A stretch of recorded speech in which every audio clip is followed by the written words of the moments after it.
Hello friends, welcome to our YouTube channel. আজ আমি তোমাদের সঙ্গে তোমরা যারা ক্লাস 4-এ পড়ো, তোমাদের ক্লাস 4-এর প্রশ্ন বিচিত্রা পরিবেশ বিষয়ের 4 নম্বর যে স্কুলটি রয়েছে গার্লস প্রাইমারি স্কুল জলপাইগুড়ি, এই স্কুলের প্রশ্ন এবং উত্তরগুলো নিয়ে এলাম।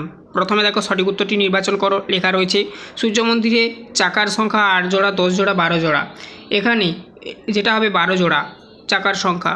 পোড়ামাটির শিল্পকে বলা হয় টেরাকোটা ভাস্কর্য ডোকরা, টেরাকোটা হবে।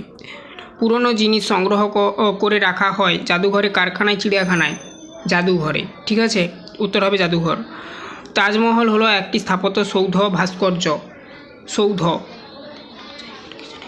গান্ধী স্মারক সংগ্রহশালা, আরেকবার বলছি, গান্ধী স্মারক সংগ্রহশালা বারাসতে, ব্যারাকপুরে, ইচ্ছাপুরে অবস্থিত। ব্যারাকপুর হবে, মানে গান্ধীজির বিভিন্ন রকমের স্মরণীয় জিনিস আর কি শূন্য, মানে এখানে সংগ্রহ করে রাখা রয়েছে আর কি। আচ্ছা, এরপরে দেখো শূন্যস্থান পূরণ করো।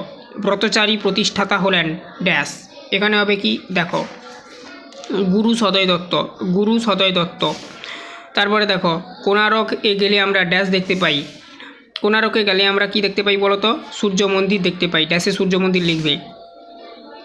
তারপরে প্রশ্ন দেখো, পশ্চিমবঙ্গের ড্যাশ জেলায় ছৌ নাচ জগৎ বিখ্যাত।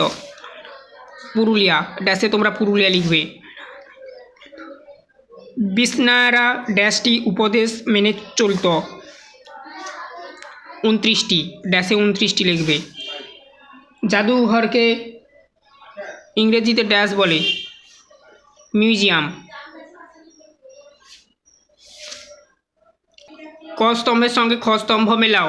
ক স্তম্ভ, খ স্তম্ভ।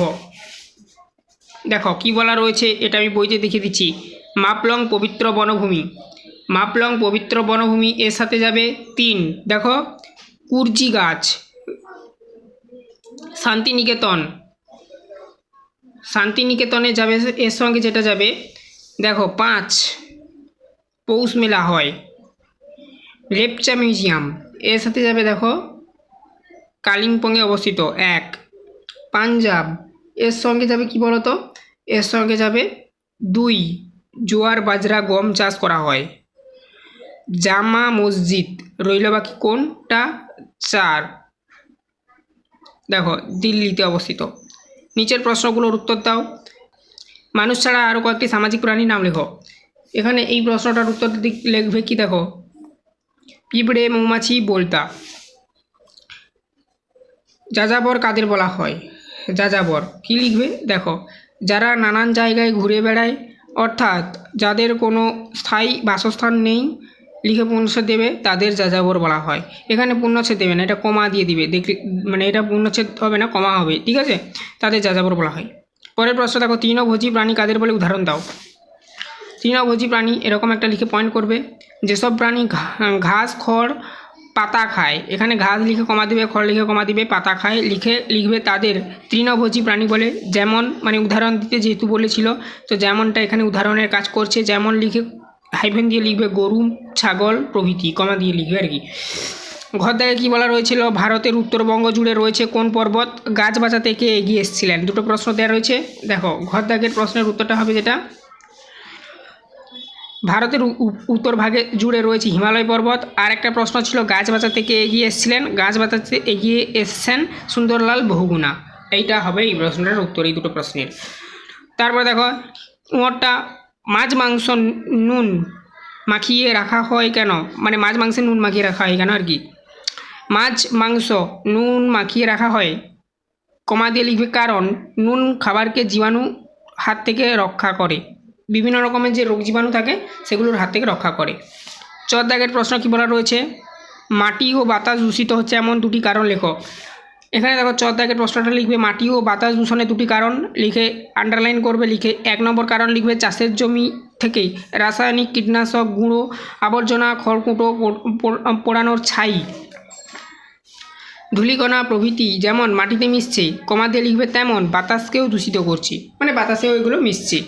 2 নম্বর পয়েন্ট লিখবে কি, কারখানার নোংরা জলে থাকা নানান ক্ষতিকারক বিষ মাটিতে মিশে মাটি দূষিত করছে, কমা দিয়ে লিখবে, এবং কারখানা থেকে নির্গত ধোঁয়া বাতাসকেও দূষিত করছে। এরপরে দেখো নেক্সট ছদাকে বলেছে স্থাপত্য কাকে বলে। স্থাপত্য ভাস্কর্য কি কি কারণে নষ্ট হচ্ছে। দেখো স্থাপত্য কাকে বলে লিখবে কি ছদাকের প্রশ্নের উত্তরটা পুরনো দিনের বাড়ি, মন্দির, মসজিদ সবই কমা দিয়ে লিখবে।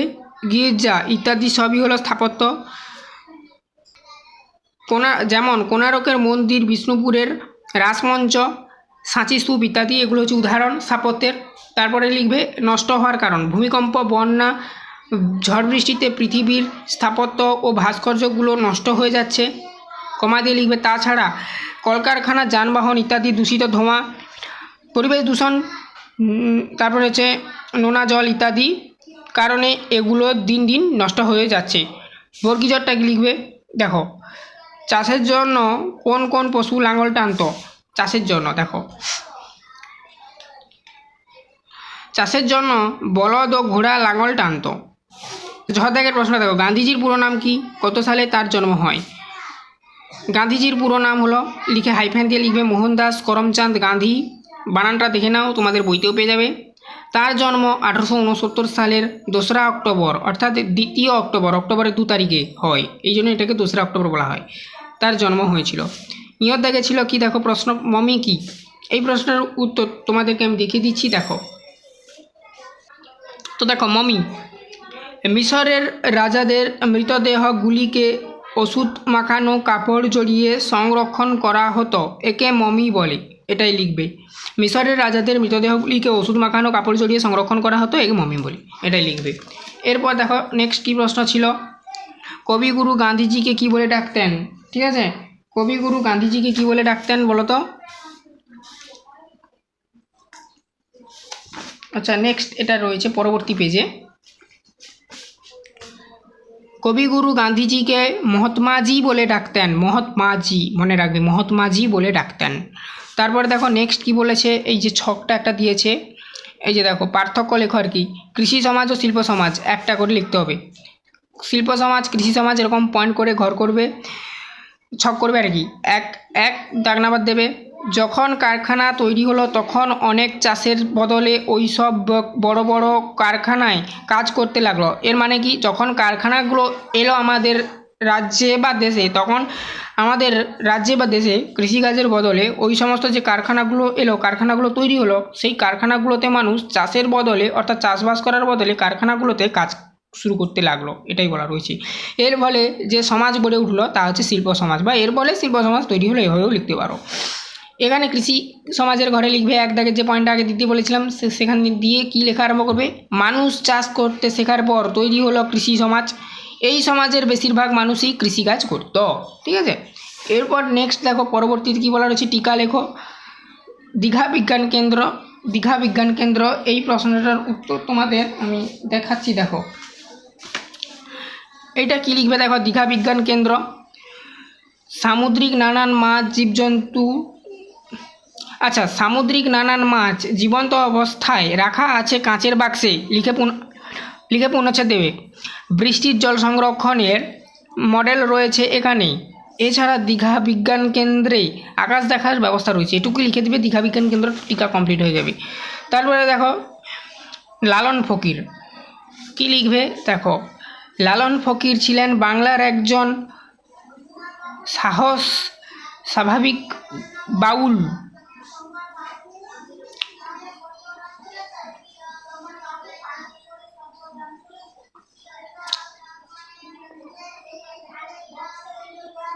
আচ্ছা লালন ফকির কি লিখবে, দেখো লালন ফকির ছিলেন বাংলার একজন মহান সাবিকি বাউল, মহান, ঠিক আছে, এটা মহান সাবিকি বাউল, যার কাছে আল্লাহ রহিম, রাম রহিমের আসন ছিল সমান। যেখানে যেখানে হাইফেন, যেখানে যেখানে কমা, যেখানে যেখানে পূর্ণচ্ছেদ দেখছো আশা করি। তারপরে দেখো যিনি মানুষে মানুষে মিলনের বাণী প্রচার করেছিলেন, পূর্ণচ্ছেদ দিয়েছি দেখতে পাচ্ছ এখানে। রবীন্দ্রনাথ ঠাকুর তাঁর কথা বলেছেন ও লিখেছেন, লিখে পূর্ণচ্ছেদ দিয়ে দিবে। এরপরে প্রশ্ন কী ছিল,